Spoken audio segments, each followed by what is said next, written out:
10월 22일 저희들에게 주시는 하나님 말씀 사도행전 26장 24절로 32절까지 말씀입니다. 바울이 이같이 변명하매 베스도가 크게 소리내어 이르되 바울아 네가 미쳤도다. 네 많은 학문이 너를 미치게 한다 하니 바울이 이르되 베스도 각하여 내가 미친 것이 아니요 참되고 온전한 말을 하나이다. 왕께서는 이 일을 아시기로 내가 왕께 담대히 말하노니 이 일에 하나라도 아시지 못함이 없는 줄 믿나이다. 이 일은 한쪽 구석에서 행한 것이 아니니이다. 아그리빠 왕이여 선지자를 믿으시나이까? 믿으시는 줄 아나이다. 아그리빠가 바울에게 이르되 네가 적은 말로 나를 권하여 그리스도인이 되게 하려 하는도다.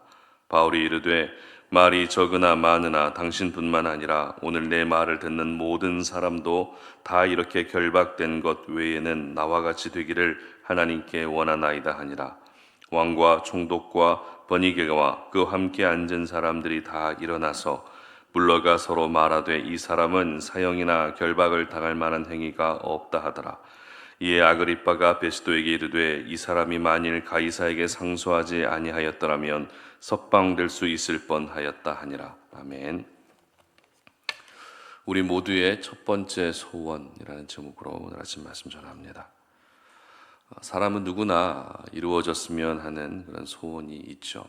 우리가 예전에 과거에죠. 오래전이었죠. 우리의 소원은 통일이라고 그렇게 노래도 부르고 그렇게 했던 시절이 있었던 것처럼 모든 사람들은 꼭 이루고 싶은, 이루어졌으면 하는 소원이 있습니다. 부모님들에게는 아무래도 자녀의 결혼이나 취업이나 아니면 학업과 관련된 내용이 첫 번째 소원일 겁니다.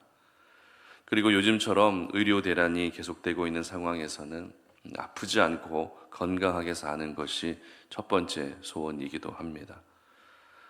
바라고 이루어지고 싶은 소원들 중에서도 첫 번째 소원이라는 것은 그만큼 그게 가장 중요하다는 뜻이겠죠. 그런데 자녀들이 잘 되고 자녀들이 건강하고 또 행복하고 이런 등등의 소원은 세상 속에 믿지 않는 사람들도 동일하게 가지고 있는 소원입니다. 물론 이러한 소원들이 나쁘다는 것은 아닙니다. 다만 예수 믿고 구원받은 하나님의 자녀들은 자기가 가지고 있는 그 소원에도 그들과 무언가 다른 점이 있어야 한다는 것이죠. 오늘 본문이 바로 하나님의 자녀들이 첫 번째로 여겨야 될 소원이 무엇인지를 우리에게 잘 보여주고 있습니다. 계속해서 저희들은 아그리빠 왕 앞에서 변론하고 있는 바울의 모습을 묵상하고 있습니다. 그런데 바울은 나는 죄가 없다라는 것을 말하면서 석방되는 것이 목적이 아니었습니다. 베스도 총독과 아그리빠 왕 앞에 순서대로 변론하면서 그러니까 나를 석방시켜 주시오 이것을 요구하지 않았다는 것입니다. 오히려 당신들도 나의 죄를 찾지 못하고 있으니 나를 로마의 가이사 황제에게 보내달라는 것이 바울의 마음이었고 바울의 변론의 목적이었습니다. 바울은 처음부터 이와 같은 비전을 품고 있었던 것이죠. 큰 그림을 그리고 있었기 때문에 로마에 가고자 하는 마음을 절대 내려놓을 수 없었던 것입니다. 여기서 저희들이 먼저 기억해야 할 것은 비전을 가지고 있는 사람, 꿈을 가지고 있는 사람, 인생의 분명한 목적을 가지고 있는 사람은 쉽게 타협하지 않는다는 것입니다. 비록 지금의 상황이 힘들고 고난이 따르고 소망이 없는 것 같은 답답한 상황이라 할지라도 하나님의 허락하신 비전을 향해 쉬지 않고 달려가게 되는 것입니다. 특별히 아그리빠 왕 앞에서 변론하고 있는 것을 지켜보고 있던 베스도 총독이 바울에게 어떤 말을 하는가 하면 24절 보시기 바랍니다. 바울이 이같이 변명하며 베스도가 크게 소리내어 이르되 바울아 네가 미쳤도다. 내 많은 학문이 너를 미치게 한다 하니 어떻게 말했습니까? 미친 사람 취급했다는 것입니다. 사실 이 말은 틀린 말은 아닙니다. 바울은 복음에 미쳤고 예수에 미친 사람입니다. 하지만 베스도는 바울을 향해 정신적으로 미친 사람이라고 하는 의미로 말했기 때문에 지금 바울의 편이 되어줄 만한 사람은 아무도 없었습니다. 그럼에도 불구하고 바울은 감정적으로 반응하지 않았습니다. 석방되기 위해 타협하지도 않았습니다. 바울은 바로 이러한 모습으로 지금 아그리빠 왕 앞에서 변론을 하고 있었던 것입니다. 그런데 이 과정에서 아그리빠 왕도 바울에게 한마디 말을 하는데요. 28절 보시기 바랍니다. 아그리빠가 바울에게 이르되 네가 적은 말로 나를 권하여 그리스도인이 되게 하려 하는도다. 무슨 말입니까? 지금 바울이 하고 있는 변론을 들어보니 결국 네가 나를 전도하려고 하고 있구나, 이렇게 받아들였다는 것입니다. 여기서 저희들은 바울 변론의 또 하나의 목적을 발견할 수 있습니다. 그 목적이란 무엇입니까? 바로 전도하기 위한 목적이었다는 것입니다. 지난번에도 살펴본 것처럼 아그리빠 왕은 유대 지역을 다스리는 왕이었기 때문에 유대인들의 문화나 또 율법을 잘 알고 있었습니다. 바울은 바로 이 점을 노리고 아그리빠 왕이 모두 알만한 내용으로 변론했던 것입니다. 아무래도 율법과 유대 문화를 기본 베이스로 하고 있게 되면 예수님을 영접할 가능성이 더 높기 때문이겠죠. 그렇다면 나를 권하여 그리스도인이 되게 하려 한다는 아그리빠 왕의 말을 들은 사도 바울의 반응은 어떤 반응이었을까요? 29절 보시기 바랍니다. 바울이 이르되 말이 적으나 많으나 당신뿐만 아니라 오늘 내 말을 듣는 모든 사람도 다 이렇게 결박된 것 외에는 나와 같이 되기를 하나님께 원하나이다 하니라. 아멘. 바로 나와 같이 되기를 원하나이다, 이렇게 대답했다는 것입니다. 다시 말해서 아그리빠 왕의 말이 틀리지 않았다는 것입니다. 아그리빠 왕, 당신의 말대로 내가 전하는 복음을 듣고 당신이 그리스도인이 돼서 복음을 전하는 사람으로 살 수 있게 되기를 내가 원한다라고 하는 그런 대답을 했다는 것입니다. 그렇습니다. 바울은 한 사람이라도 더 전도하고 한 사람이라도 더 구원받게 하는 것이 첫 번째 소원이었습니다. 결국 로마에 가서 가이사 황제에게 복음을 전하는 이유도 무엇입니까? 가이사 황제를 전도하기 위해서였다는 것입니다. 어떠십니까? 우리가 바라고 있는 내 인생의 첫 번째 소원, 내가 중요하게 생각하고 있는 그 첫 번째 소원과 바울이 바라고 있는 첫 번째 소원이 비슷하십니까? 아니면 많이 다르십니까? 분명 우리도 내 주변에 믿지 않는 사람들이 믿음을 갖게 되는 바람과 소원을 누구나 가지고 있습니다. 그러나 안타까운 것은 그 소원이 나의 첫 번째 소원이 아닐 때가 있다는 것입니다. 앞서 말씀드렸던 것처럼 우리의 첫 번째 소원은 행복하고 건강하고 일이 잘 되는 것일 때가 많다는 것이죠.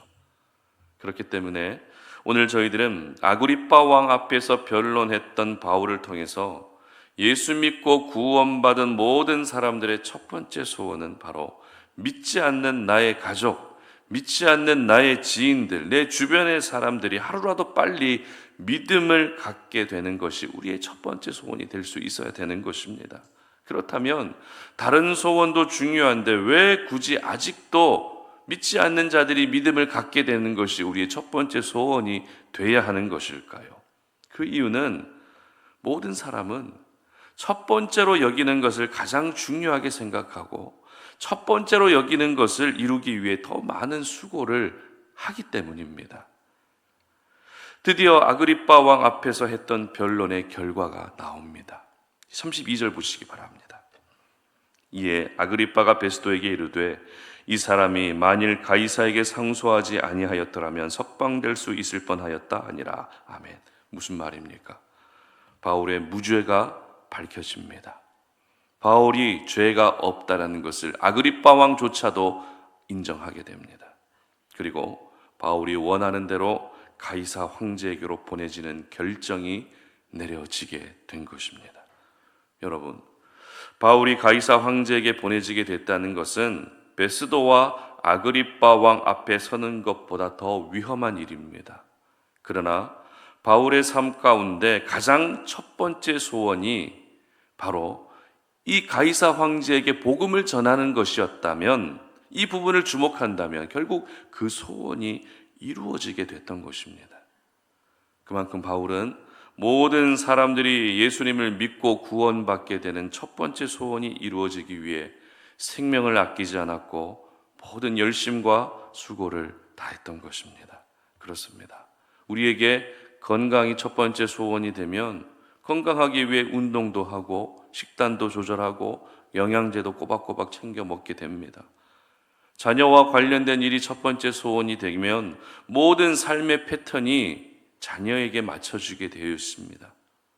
행복이 첫 번째 소원이 되면 내가 추구하는 행복을 위해서 모든 일을 집중하게 되는 것입니다. 그러나 영혼 구원이 첫 번째 소원이 되면, 영혼 구원이 가장 중요한 나의 소원이 되게 되면 때와 장소의 구분 없이 복음 전하는 일에 최선을 다하게 되는 것입니다. 나를 통해 예수의 향기가 퍼져나갈 수 있게 언제나 내 말도 조심하고 나의 행동도 조심하면서 나를 통해 하나님을 드러내게 되는 것입니다. 그런데 영혼 구원이라고 하는 것은 특별한 몇몇 사람들에게만 해당되는 첫 번째 소원이 아니죠. 예수 믿고 구원받은 하나님의 자녀라면 모든 사람들이 가장 첫 번째로 여겨야 될 소원이 될 수 있어야 되는 것입니다. 그러므로 오늘 이 말씀을 통해서 여러분의 첫 번째 소원도 영혼 구원이 될 수 있기를 주님의 이름으로 축복합니다. 여러분 주변에 아직도 믿지 않는 그 한 분 한 분을 생각하며 그들을 향한 하나님의 안타까움을 함께 느낄 수 있기를 바랍니다. 그래서 그들을 하나님의 품으로 인도하기 위해 여러분이 할 수 있는 모든 수고를 다할 수 있었으면 좋겠습니다.